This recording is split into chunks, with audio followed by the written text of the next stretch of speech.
네, 안녕하세요. 까치 철학원입니다. 요새 그 방송에 나오는 사유리 씨에 대한 이제 기사가 좀 많이 있길래 이 사주를 한번 찾아서 좀 풀어보도록 하겠습니다. 제가 이제 사유리 씨의 그 네이버에 나와 있는 생년월일을 바탕으로 했는데 이 사주를 보니까 이제 제가 예전에 상담했던 그 여성분의 사주하고 너무나 닮아 있어요. 사주는 이제 공부해 보시면 알겠지만 같은 사주가 많이 존재합니다. 보통 그 같은 사주가 이게 2시간 사이에 태어난 사주는 다 같기 때문에 보통은 막 60명에서 100명대가 같아요. 근데 이걸 더 세분하게 되면 이 세분하게 되면 이 절기라는 게 있는데 절기가 또 두 개씩 들어가죠, 달마다.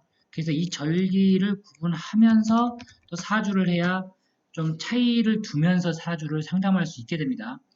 쉽게 얘기하면 이 같은 수월인데 이 수월이라 하더라도 수월에는 절기가 두 개 있습니다. 바로 한로와 상강이 있죠.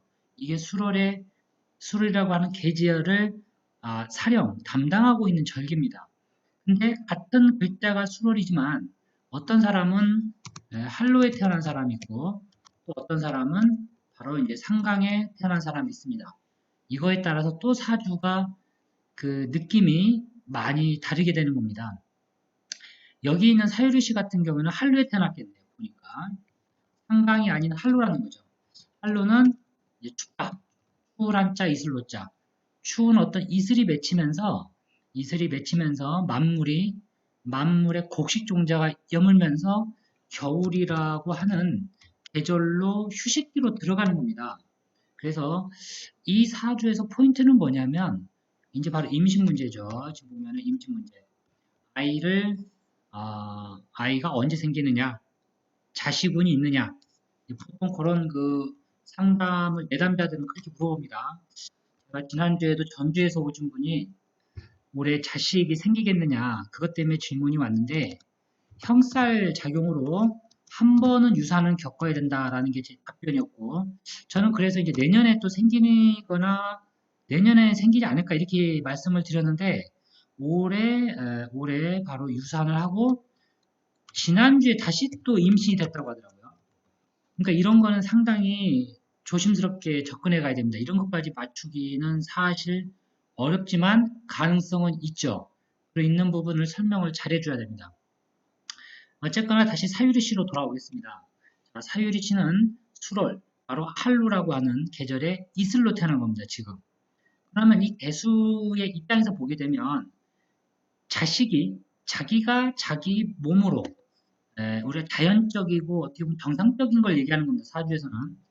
뭐 그렇다라고 해서 인공 이런 게 뭐 비정상이다 이렇게 말씀드리는 게 아니고 사주는 내가 정상적으로 남자를 만나서 남자와 교제를 해서 어떤 잠자리를 가져서 출산이 되는 그 자식을 기준으로 하는 것이고 그런 쪽에 기운이 약하거나 자식운이 없을 경우에는 이제 다른 방법으로 들어가야 됩니다. 대표적인 게 이제 인공수정이죠. 바로 이 사유리처럼.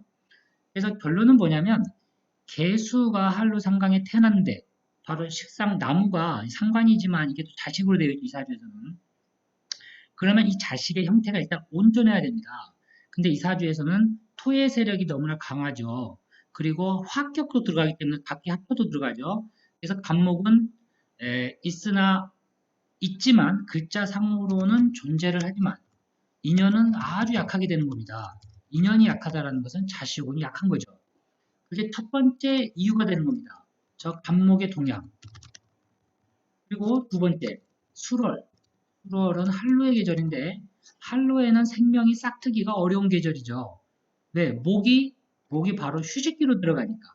원형 이정에서 겨울이라고 하는 그런 잠자는 계절로 들어갑니다. 그래서 1차적으로는 목화금수 중에 음으로 기운이 치우쳐 있기 때문에 양이 들어올 때 자식이 들어올 확률이 있는 겁니다. 그 말씀을 왜 드리냐면 바로 무인대운을 말씀드리는 겁니다. 이사주는 해자축 대운에는 결혼운이 약하게 되어 있어요. 왜? 목기가 살아나질 않기 때문에. 그러면 바로 무인대운부터 이제 임목이라고 하는 목이 들어오죠. 그래서 자식 글자가 들어오는 겁니다.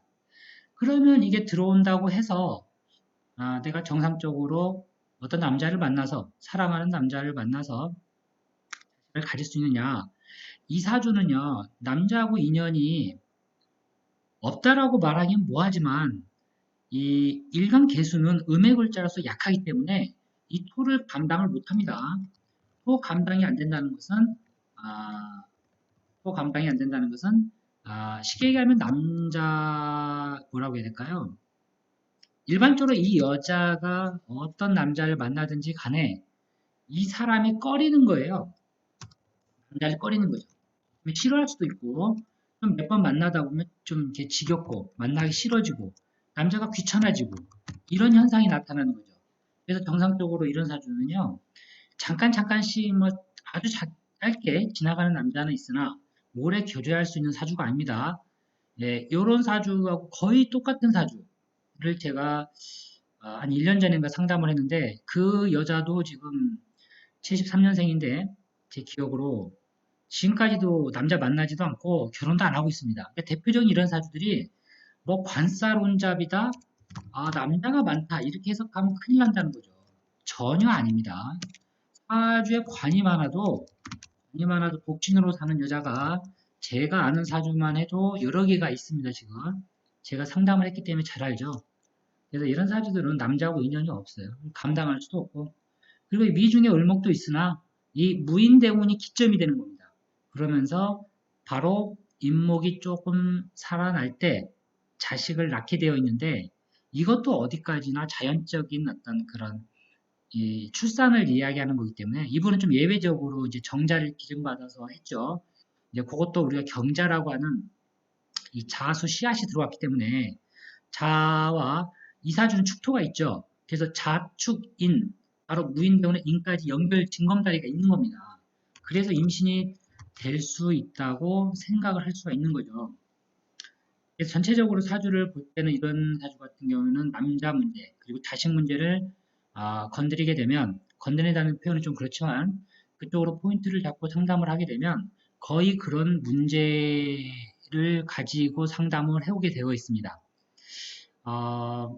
이 사주가 보게 되면 좀 화가 약하죠. 천간에 드러나면 화가 없죠.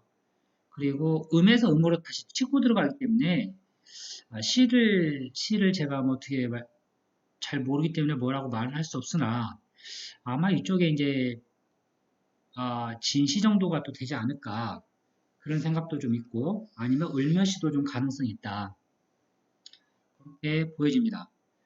천간에서 사주를 볼 때는 이렇게 합돼 있는 경우에 이 글자를 해석을 잘 해줘야 됩니다. 그리고 월에 어떤 절기의 일간으로 태어났는가 그리고 한로의 개수기 때문에 절대적으로 필요한 글자는 이건 무조건 화입니다. 절대 용신을 찾아야 돼요. 절대 용신이 화죠, 화. 화는 방송, 언론이다. 그래서 병정, 대운 이렇게 병자정축 대운이 들어오니까 화가 들어왔죠. 그래서 이 여자가 이 사유리라고 하는 분이 방송 쪽에 방송이나 뭐 작가 이런 것도 되겠죠. 방송 뭐 글 쓴다든가. 글 쓰는 거 봐서는 을 같은데 을몇시 정도도 가능성이 상당히 있죠.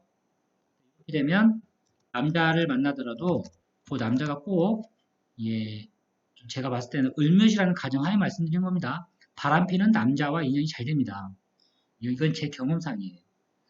그래서 이상 간단히 한번 사유리씨 사주를 풀어봤는데 한번 좀 우연히 검색하다가 궁금해서 한번 제가 적어봤는데 옛날에 제가 상담했던 사주하고 너무 똑같아서 예, 답이 쉽게 나오는 사주입니다. 결혼이 안 된다 이 사주는. 결혼이 일찍 되면 거의 안 좋게 흘러갈 확률이 크죠. 왜? 불만이 많으니까. 다음에 또 우리 까치철학원, 저희 까치철학원 다른 사주를 들고 찾아뵙겠습니다. 네, 감사합니다.